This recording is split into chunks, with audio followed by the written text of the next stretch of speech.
Hey guys, Lance Martin with the Martin Group and a little bit different with Cobalt Property Management. You guys hear me talk about Coldwell Banker a lot, but today we have Barry O'Connor in studio. Welcome back, Barry. Thank you. Thank you for having me. I put the Real Estate Market Forecast logo behind us, but also we're Cobalt Property Management. We've had 3 or 4 different carnations of our name. We used to be Pioneer Property Management and the Coldwell Banker, but at any rate, for the last several years, we're Cobalt Property Management. That's who we are. That's what we do. And we are sitting down today with, in my opinion, not only the #1 eviction attorney in Riverside County, but the only eviction attorney that we've used for, oh my gosh, 30 years? 35. 35 years. You started with my mom way back. So, hey, so welcome. Thank you. Thank you for having me. I Well, appreciate it. we were just debating kind of our pre-interview. I think this is the 4th time we've done this dance. I think the last one in studio was 2023. So we want to get the update on what's going on. But this is how I want to start. Explain to us how things used to be before all these massive changes, pre-COVID, I guess. What was the process as an eviction attorney in Southern California? And then let's contrast how that's changed in the last 5 or 6 years. Okay, let's kind of start back when I first started, almost 40 years ago, about 38 years ago. Okay. If I gave a 3-day notice for January, Okay. on January 3rd, and the notice expires, I filed the case. Okay. I had the lockout by the end of January. Okay, so 40 years ago, did a 3-day, the 1st of January, process was done, 30 days later, lockout. Correct. Okay. I don't remember those days. I don't ever remember it being that easy. And my buddy Bill Garrett claims he did one tenant twice in a month, and I still haven't figured out how he did that. Okay. All right. But it was much quicker. Correct. Now, now we're looking at once the notice expires and we file the case, if we're lucky, 100 days, maybe a little bit less. And I usually tell people 3 to 4 months. And But do a lockout, though. to a lockout. Okay, but that's certainly better than where we were. It's better. Before. It's still not good. It's better. Right. And the hard part now is the notices. Yeah. And everything's got to be correct. And Right. it's a lot more technical than it used to be. Well, of course things have to be correct, but I think we had this happen. I'd have to talk to Drake, but I think we had one. Matter of fact, I'm sure you guys must have done it. And you don't want us preparing the 3 days because we mess them up. Well, I don't care if you prepare them. I need to check them and make sure. Well, I think there was one, this is a year or 2 ago, and there was a typo in the zip code. Yeah. And I think it got past everybody. And I might Right. have the story wrong, but would that be something that... Well, I'm not so concerned about that. There's bigger issues than that. Okay. I think we'll go into, well, it doesn't matter. We can jump ahead, kind of. What has happened is, in the last year, they've changed the language, what's required on 3-day notices to pay or quit. A recent case, I think it was back in October, came out whereby they're concerned about the poor tenant understanding what the notice really says and how much time they have. Okay. So now on the notices, one of the additional things they want on a notice is the day that served does not count. The notice starts the day after the day it's served. Okay. Besides holidays, weekends, they do not also count. But You're talking on a 3-day notice to pay or quit. I'm talking on a 3-day notice to pay or quit. I'm actually probably talking about any kind of notice. Any notice. Any notice should have that on there. But normally, in your case, if I'm talking to you, there's a 3-day that needs to be filed. Yeah, correct. Failure to pay rent. Okay, so we file a 3-day today. We don't get to count today. Correct. So, by the way, today's Wednesday, so we would count Thursday, Friday. Are we not counting Saturday or Sunday anymore? We're not counting Saturday or Sunday anymore. We used to count Saturday or Sunday up until last year. Yep. And the date it serves is a big thing. And it's an appellate case that came out of L.A. And, of course, everything rules in favor of the tenants in L.A. Right. And what happened there also is that they want, and I'm not doing it to some extent, they want the date that the notice was actually served on the notice when you serve it. And then what happens after that is they want the date that it expires.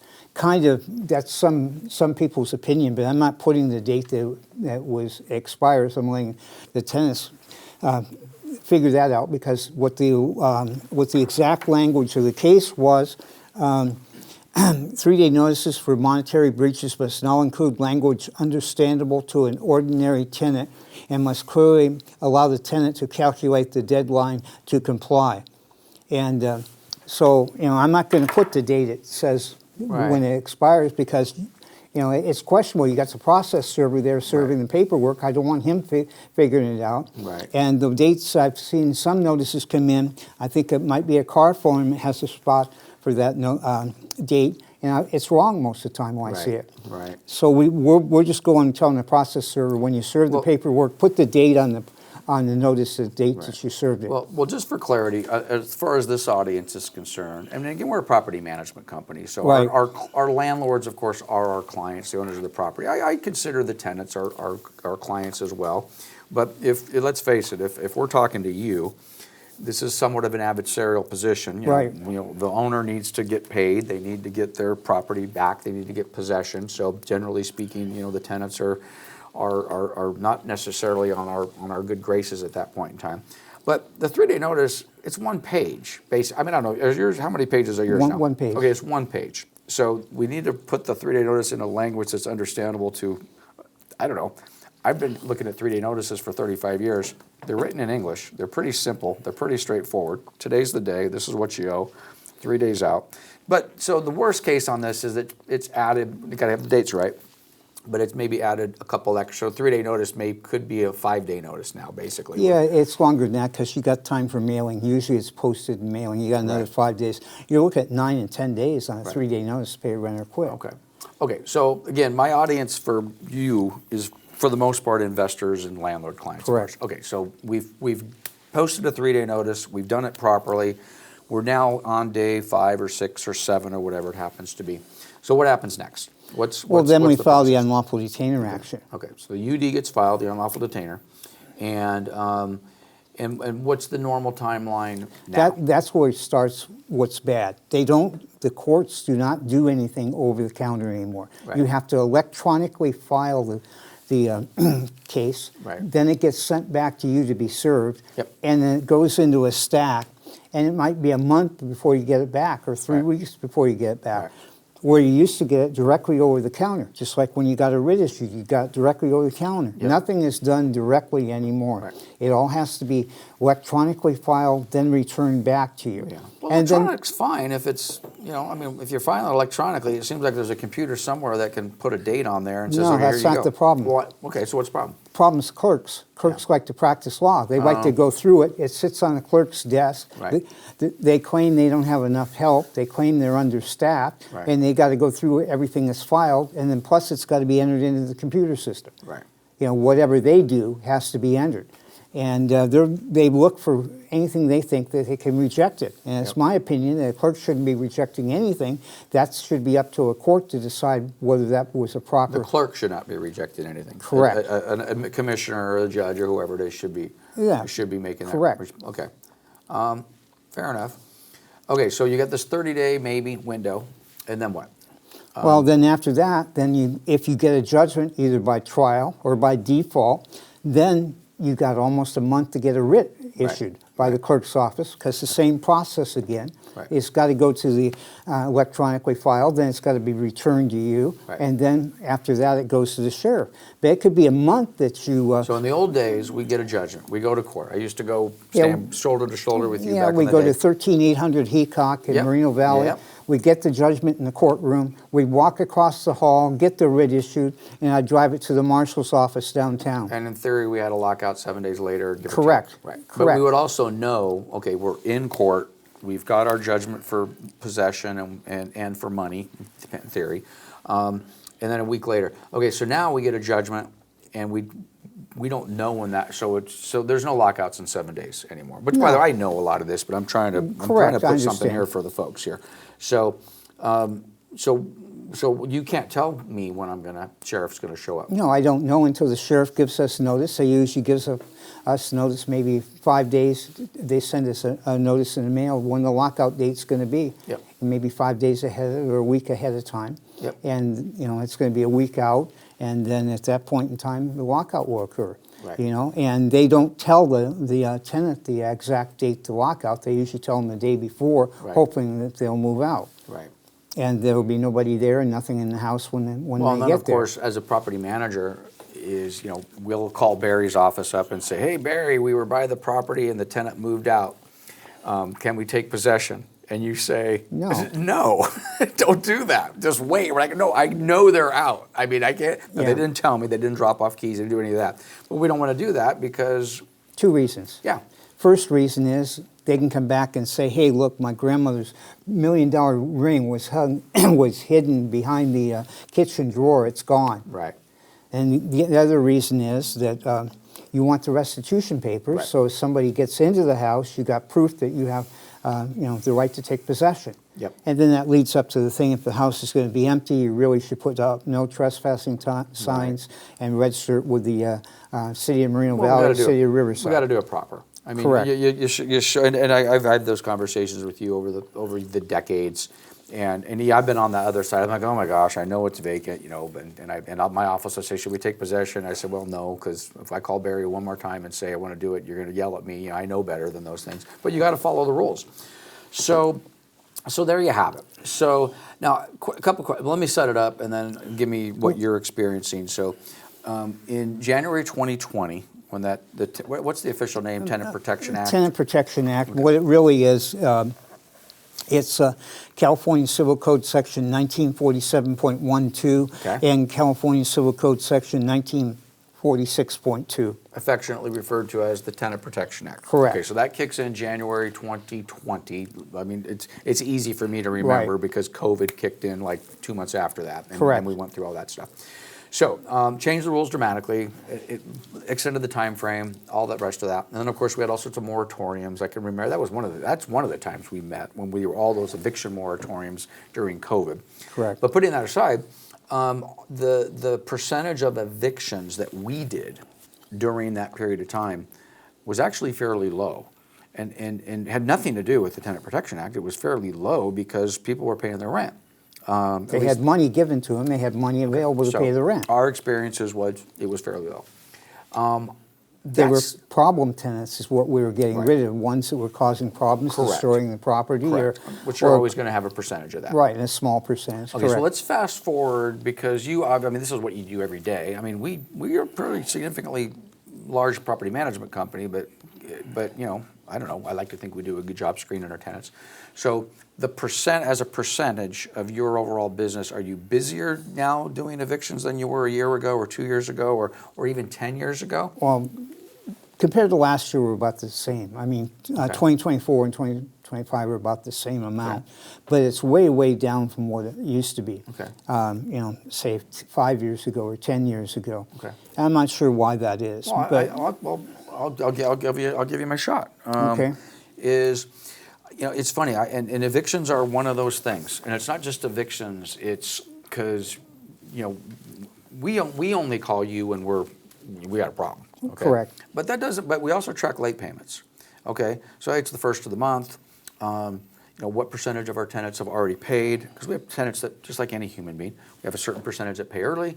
We have a certain percentage that pay on the first. We have our rents are basically, they have a 5-day grace period, so it's still, the late fee doesn't kick in until the midnight on the 4th. A certain number of tenants that pay on the 4th, and then a certain number of tenants that they always pay, but they're late. They pay on the 7th or the 8th or the 10th, but they always pay. And then so I look at that, and in the same way, I judge where the business is going. I mean, that's what we're doing here, the real estate market forecast. What's the rest of the year going to look like? And this is going to sound crazy to connect it to evictions and tenant paying late, but I like to do off-roading. I like to do boating. So when I'm at Lake Havasu, how busy is the sandbar? How busy is the channel? How busy is Ocotillo Wells for off-roading? And if it's busy, economy's good. Okay, people have new boats, new dune buggies, new RVs, the economy's good. When it slows down, I go to the 4th of July at Lake Havasu, I'm like, well, there's not very many people here. I'm like, oh, okay, something's changing. To me, tenants' payment history is exactly the same thing. So economy's been fairly good, okay? We can make some arguments that not for everybody, but we have not seen an uptick in late payments. Forget about evictions, just people that pay late. But I'm wondering, I'm wondering, what do we have? I mean, we want everything to be rosy and beautiful and a good economy. Here's something I looked up today just out of curiosity, and I picked Riverside. Okay. What do you think the average rent for a two-bedroom apartment is in Riverside? In Riverside, okay. It's north of 2,500, I think. So I'm going to say for average 2,500. You're close. It was 23. Okay. Okay. And cool. that was for a two-bedroom, 950 square. Okay. One bedroom's 1946. Okay. Okay, what about a three-bedroom, two-bath house? In Riverside, Yeah, rent. $3,000. Right. $3,000 to 3,200. Yep. But compared to about 5 years Yeah, ago, pre-COVID. yeah. Those are up 35%. And I'm wondering, more. how are these people paying that? The only thing I see is doubling up with families or people. And, Yeah, it's crazy. And I'm amazed that they can pay that rent. Yeah. Well, because we do both. I mean, we do more single-family residents than we do apartments. But let's take that two-bedroom apartment. So $2,400 for a two-bedroom average. It's funny, I gave you a $2,700 number because, I live at Canyon Crest Country Club and I know the apartments in that area. And those two-bedroom apartments that overlook the Canyon Crest Country Club are $2,800. Right. Pre-COVID, they were $1,800, which was still a lot of money. I mean, Right. Oh my God, a two-bedroom apartment in Riverside in 2019, 2018, 1,900 bucks. House in Moreno Valley in say 2015 was $1,500-1,600 bucks. Right. Okay, and now it's it's not $3,000, which is in Riverside, but I got a lot of $3,000 a month rentals in the city of Moreno Valley. So so we segued into a different area. Well, we might come back to if we're not done on the eviction stuff because I think there's more to say. But let me throw this out here since we're in this area. So along with the Tenant Protection Act came the rent caps. Basically, we have statewide rent control in California. Well, let's talk about that. Okay, well, let's talk about that. Yeah, the most important thing that you can have in your contract is, if it's a single-family home, is language that's exempt from the Tenant Protection Act. Yep. And how are we exempt? If you're a Well, landlord, how are you exempt from that? From TP? You're exempt if it's a single-family home. Okay. One house on a parcel. Okay. Or a duplex if you're living in one of the units yourself. Okay. Okay, and you're exempt if you also how you hold title. Either a personal title or a trust. Okay. Or an LLC is not owned by a corporation, or a trust is not owned by a corporation. Okay. And so you can be exempt, but the best way to be exempt and the safest way to be exempt is to have language in your contract, and it also says it's exempt from Tenant Protection Act. Because if you don't have that language and somebody's in the property for more than a year, then basically they have a life estate unless you have cause to get them out. Right. And that's the biggest change I see that happened in 2019 when they passed the Tenant Protection Act and instituted in 2020. Okay. Basically, I think there was a taking of property in California without due process of law. Yeah. And when are you going to challenge that in court? and I think it's been challenged and it was denied. Okay. But it just you've got to have cause now to get somebody out, and it's got pretty much a material breach of the contract to get them out, or that you got a close relative that's going to move in. You're going to do significant remodel. Well, even the significant remodel, they changed that now, where you have to have your permits pulled, or you have to have a signed contract from a contractor to do the remodel. Right. And I just read the other day, just out of curiosity, I was looking it up because somebody called me from L.A., which I quit doing evictions in L.A. because it's so one-sided and takes so long, and I don't want to. We don't manage a whole lot of properties. Yeah, in I don't LA, want to upset. I don't want to upset my clients, but in L.A. they did did away with the remodel exemption. So even if you're pulling permits and remodeling, that's not cause to evict a tenant. I think their argument was that there really wasn't a remodel going on, or it wasn't a significant. I'm going to throw in some carpet and paint or whatever. But and I don't want to. If you have more on that, that's fine. Okay, well maybe we segue back into that. We talked about rent increases.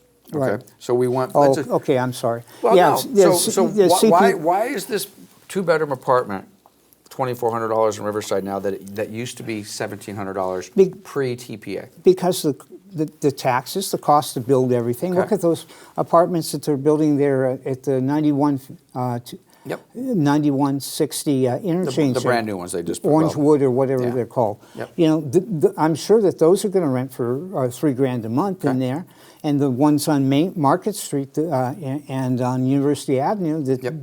they're hitting $3,000 a month. Yep. But you know, if somebody moves out, or if somebody's living in a property, like I said, they almost have a life estate if they're not exempt from the Tenant Protection Act. But if they're living there and they're under the Tenant Protection Act, you can only go 5% plus the Plus the CPI. which right now is 2.5% from. Where do you, what index do you pull from that? I would get confused on, because you know, you go to the Bureau of Labor Statistics, you got 5,000 different categories to pull. So what is like the LA Metro cost of goods? Well, what is what it? it is, it's broken down by cities or counties. Okay. And you pull that. I pulled this on Riverside, and I checked it a couple different 2.5. places. 2.5. Okay. You know, if I go to LA.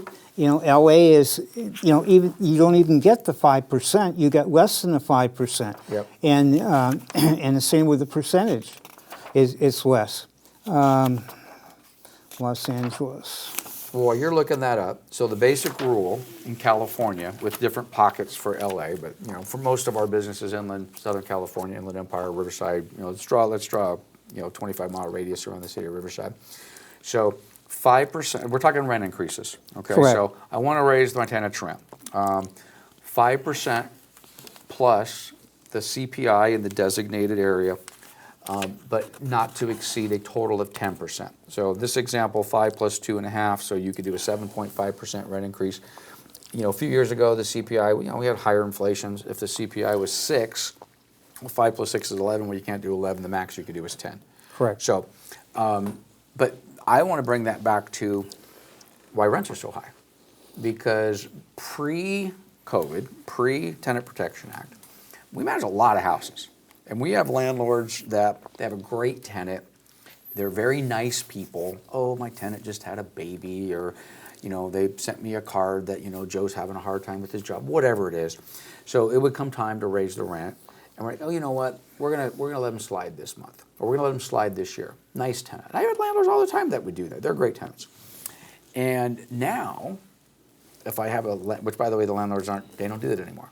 And they don't do that anymore, not because they don't want to be nice, but they don't want to fall behind. So Correct. So by not meaning I don't want to fall behind, because they're now limited. So if I give you a break for a year, and your rent should have gone up $150, but I don't. You're not going to make it up. You're not going to make it up. But that's why you need the contract that says exempt from the Tenant Protection Act, because you can go higher than that.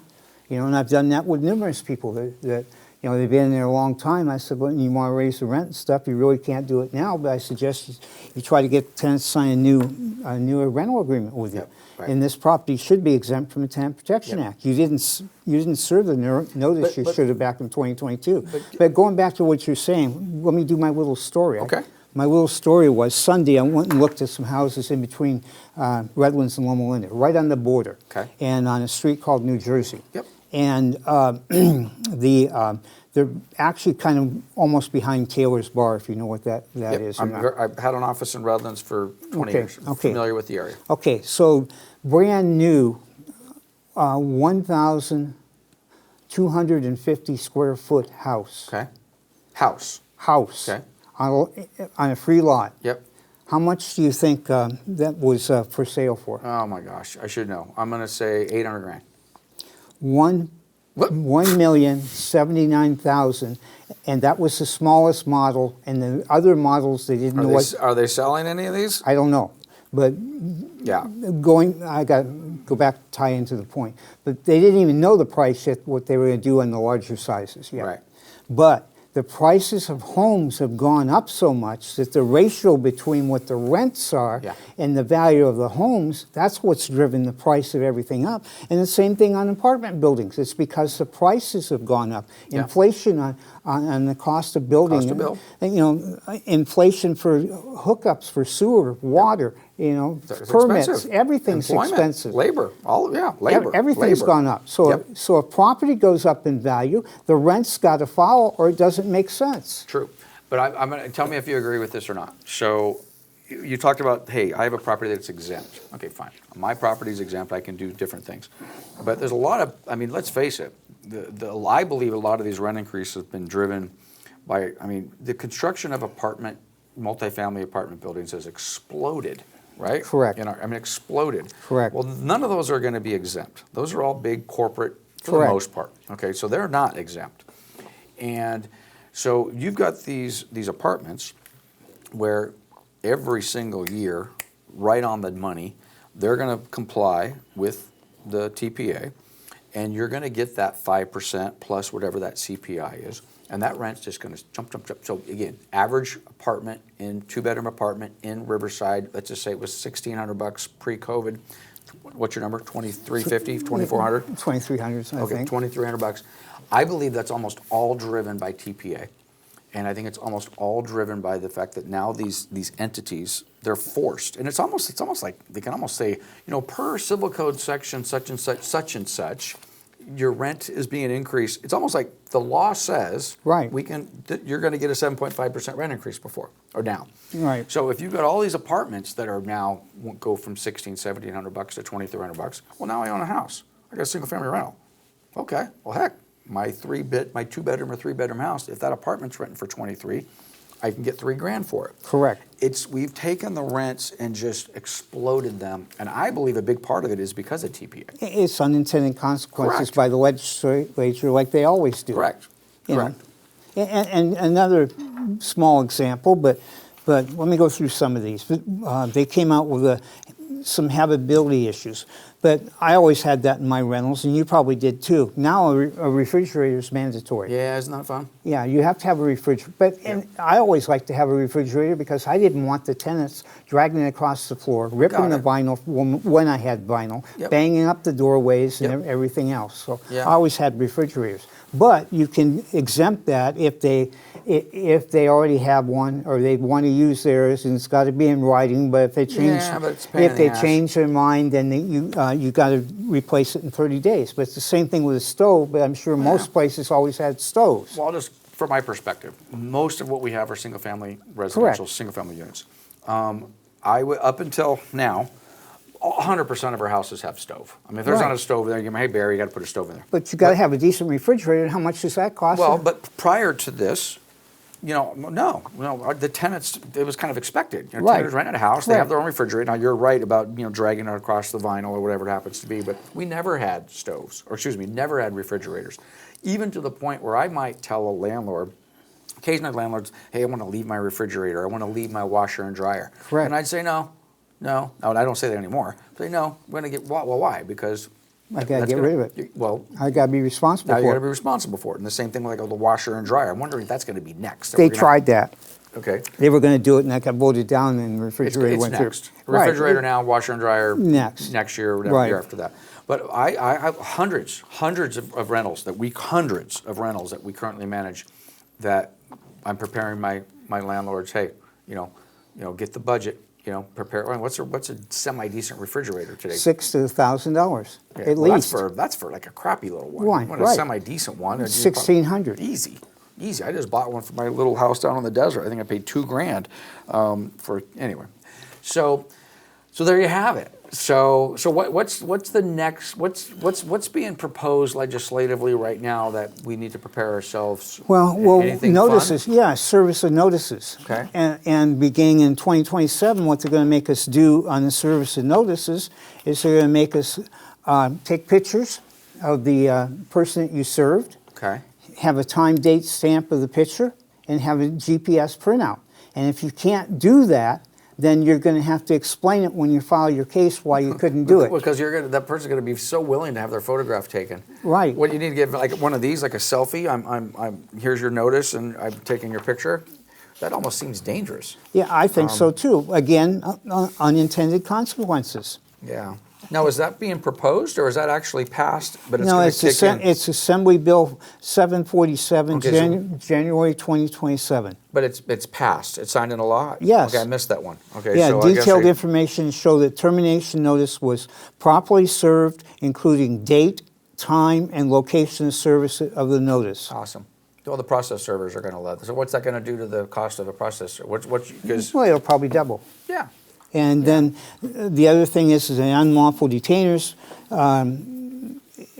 you have to have basically the same type of evidence as far as serving them. Right. Date, time, location, service, GPS signal on the copy of that, you know. So the photographs has to have the GPS, whatever that is, Right. a little metadata or whatever Correct. that thing is. Crazy.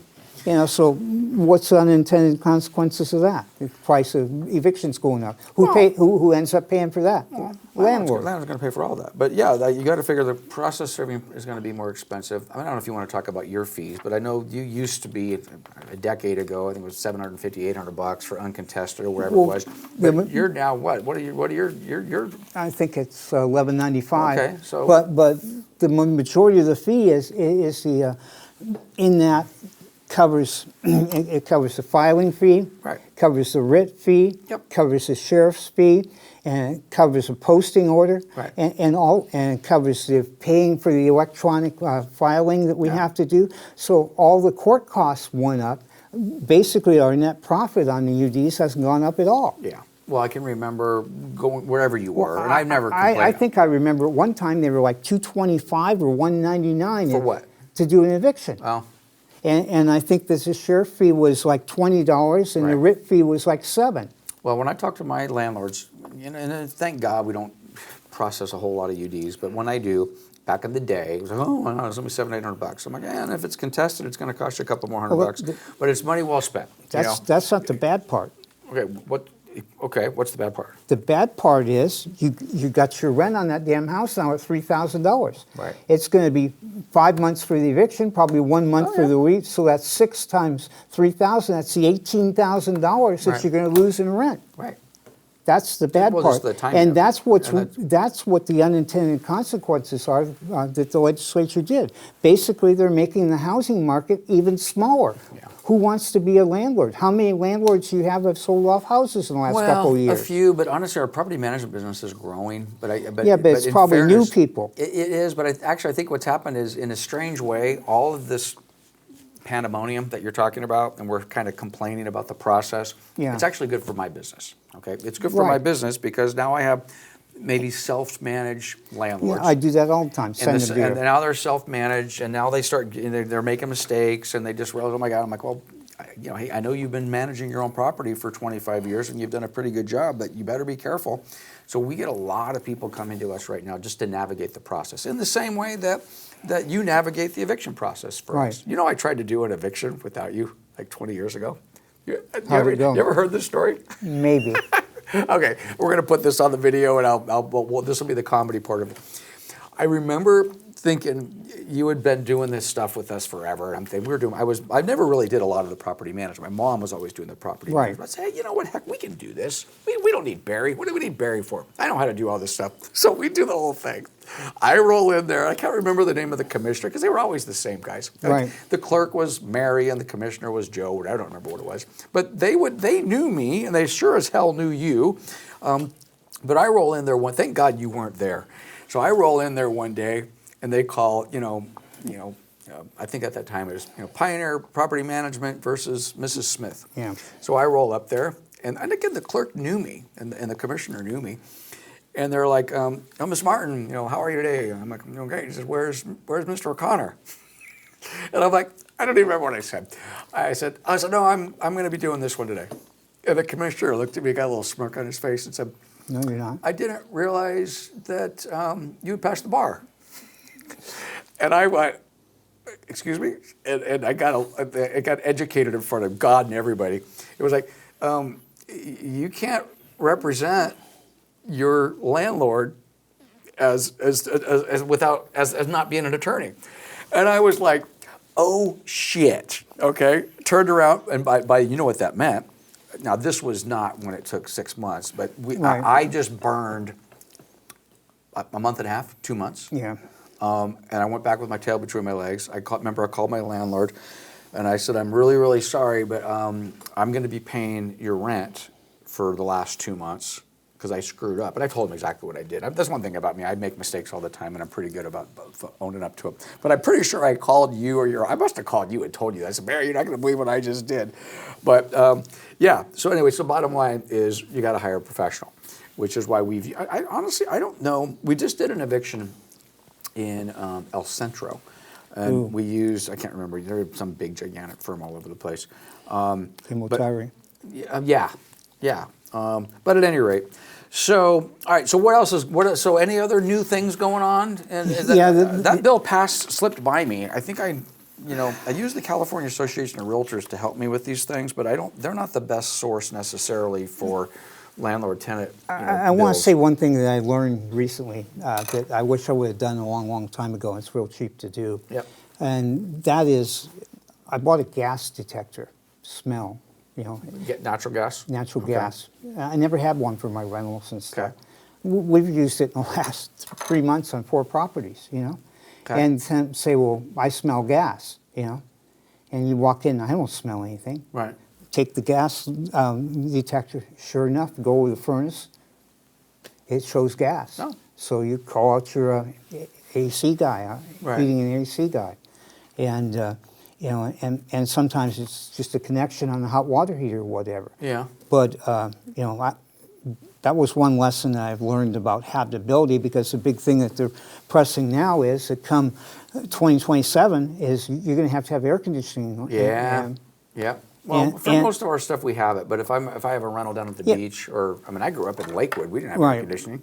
That house probably still doesn't have air conditioning. But the thing about that is, of course, habitability always relates to weather protection, plumbing, gas, heating, electrical, Right. sanitation, and security. And if you don't do what you're supposed to do, the tenant has the right to repair and deduct, but they got to give you a reasonable time to fix it. Yep. But this air conditioning law they passed, what's a reasonable temperature that the But it doesn't have that, does it? No. It's statewide. yeah, but Okay, it doesn't so- say. Well, then it's every. Again, I don't Sally want- tenants used to having her house 68 degrees. Oh, okay. Yeah. Yeah. So, you got an air conditioner in there, so what do you do with that? That's not a habitability issue. So the damn thing goes to trial to determine what's a reasonable temperature. Okay, so I'm misunderstanding then. Okay, again, 99% of all the stuff we manage has air conditioners, so Yeah. I'm okay with that. But again, if you're down at the beach, or Right. I grew up in Lakewood. Lakewood is, none of those houses have air conditioning. Now, they might have been retrofitted. So I don't have air conditioning, I gotta have air conditioning. What's the date on that, by the way? Next January. Next year. Okay, so but you're saying not only do I have to have air conditioner, my air conditioner must be capable of getting it to. A certain temperature, but nobody knows what temperature is. But then again, at least subject to what the tenant's interpretation is. Well, it seems like You send out an AC guy out there, and he says, well, it's working fine. It's Right. cooling it down to 68 or 69 degrees. Well, yeah. And they want it 65 or whatever. Well, they might, but doesn't Edison kind of say set your thermostat in the summer to 76 or something like that? I'm like 76. Yeah, but my wife would kill me at Edison doesn't 76. make the laws. Edison doesn't got make it. the decisions in I the got court. it. Well, that's fine. Edison doesn't withhold the rent. Right. So I think that's going to be a big unintended consequence. There's going to be an argument now about whether the house gets cool enough or not. Yep. Interesting. Well, honestly, Barry, you brought good news, believe it or not. And the reason I think you brought good news is because when we did this in 2023, and certainly during the COVID window when we had the moratoriums and all the rest of that, the time frame from a 3-day notice to filing the UD to getting to court to getting the writ to getting the sheriff was actually longer. So now you're basically saying It's a little bit quicker. so it's a little quicker. I think So- it's maybe a month quicker. Okay, so what's that time frame? 4 months? Is that kind of where Well, we're thinking now? I'm saying that once it's filed, it's probably about maybe 90 to 100 to 120 days. Okay, It depends. so 3 months would be fast. Once it's filed, after the notice is expired. Okay, so we got to add on the extra 8 Right. or 9 days or whatever. it Right. is. Okay, Well, so- more than that. I mean, you're going to owe a month's rent. Right. So and then you start the eviction process. Yeah, well, there's that. I'm not counting that first month's loss. I'm from the time we call you. Yeah. And I know now you don't even want us doing the 3 days. You guys Right. want to do the 3 days, but 4 months. 4 months is reasonable. 'Cause, Right. it It wasn't could that be long 3, ago. but 4 is reasonable. That's been our experience. Been an experience. But then you hear, the court's backed up, the clerk's doing this, Right, the clerk's right. doing that. But that's better than it was 3 years ago. I mean, Oh, you were telling me 6, 7, 8 months. Yeah, it's much better than what Yeah. it was in that respect. Yep. Okay. Well, what words of wisdoms do you have as we wrap this up, or do you have any you want to give us a prediction? I mean, you're a landlord. You want to have a prediction on the real estate market? When things are going to Prices up, prices down. Well, I think that, I think rents will continue to go up, Yep, I think I that's just fair. I just don't understand how people can pay it, and without doubling up on the houses. And then I think we're going to have a real problem with these ADUs too. That really Yeah. bothers me greatly because the neighborhoods aren't set up for them. The housing, most cases, I don't think it's going to be separate Utilities. utilities. Yeah, it's a pain in the ass. And then the other thing is I think that most of ADUs are going to be landlords not living in the property, so then it's going to be subject to the Tenant Protection Act. Right. And the only way with an ADU like that with not separate meters is for the landlord To absorb the bill. to right. pay the utilities. Right. Yeah, And we have those, and we've done that in the past. When did the law change that you used to be able to kind of do some sort of, which Metering. in fairness to the tenant, it was a like a crystal ball. We're Splitting. going to split the leisure, we're going to split the Yeah, water. You can't do that. Well, I know, but so that changed whatever many years ago that was. Yeah, a long so time so ago. if you're not separately metered, which a lot of these are not, but if you're not separately metered, then the statute basically is the owner of the property must absorb the cost of utilities. Correct. And you can't have any fancy language in your lease that says, I'm going to revisit your rent early because you're using too much water, or I mean, if they pay the bill, Yeah. maybe they set the thermostat to 74. If you're paying the bill, they set the thermostat to 68 in the summer, right? Well, let's talk one more thing before we close. Okay. Security deposits. Yep. Okay, so on the security deposits, they now passed a law stating that you have to have pictures. Of course, you got to do your walkthrough, your 10-day walkthrough before the tenant moves out. Yep. You get your property back, it's damaged. You got to take pictures of the damage ahead of time. Yep. What they've damaged and everything. And again, receipts over $100, you got to have receipts for. And then you got to take pictures of it after it's damaged. So you got to make sure you keep all those pictures. And then last year, we probably talked about this the last time, I think.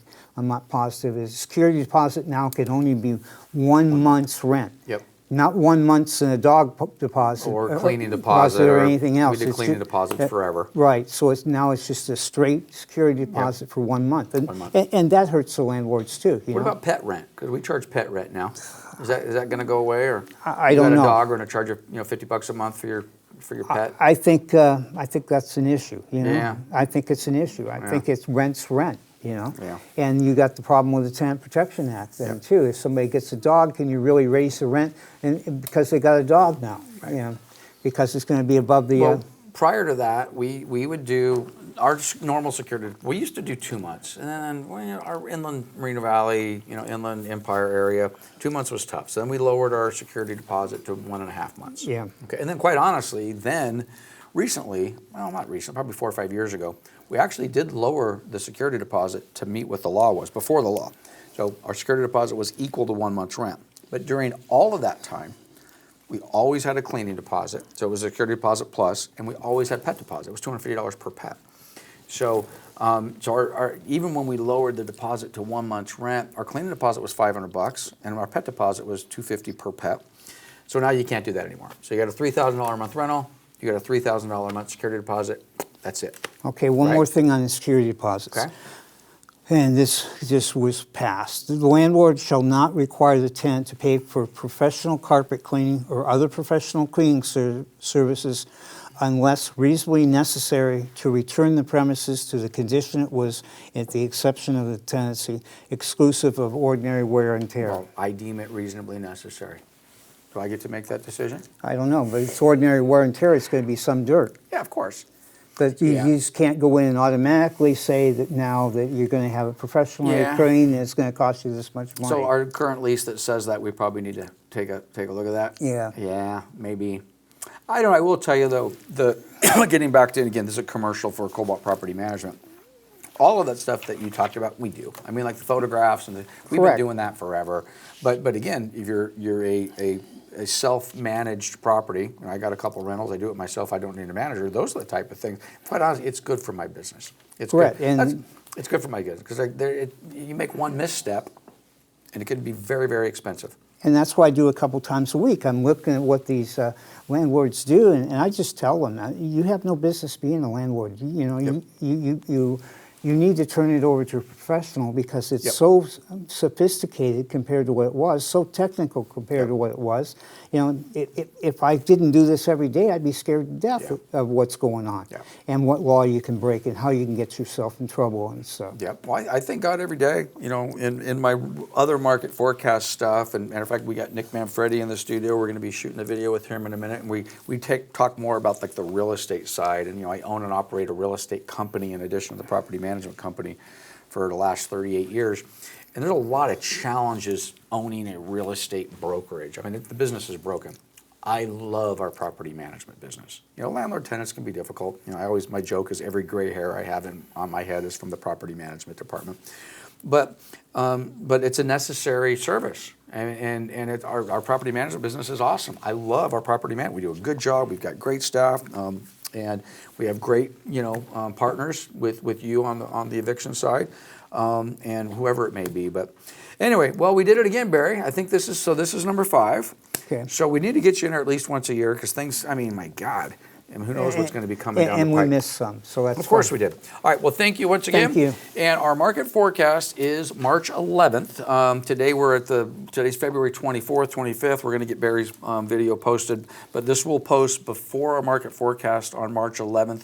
So if you plan on attending in person, we're back at the Highland Fairview corporate offices in East End, Moreno Valley.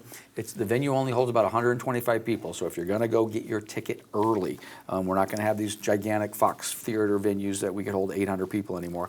So, at any rate, hopefully we'll see you on March 11th. Barry, one more Okay, time. thank you, my you. friend. Thanks for All right, having me. And we'll see you March 11th.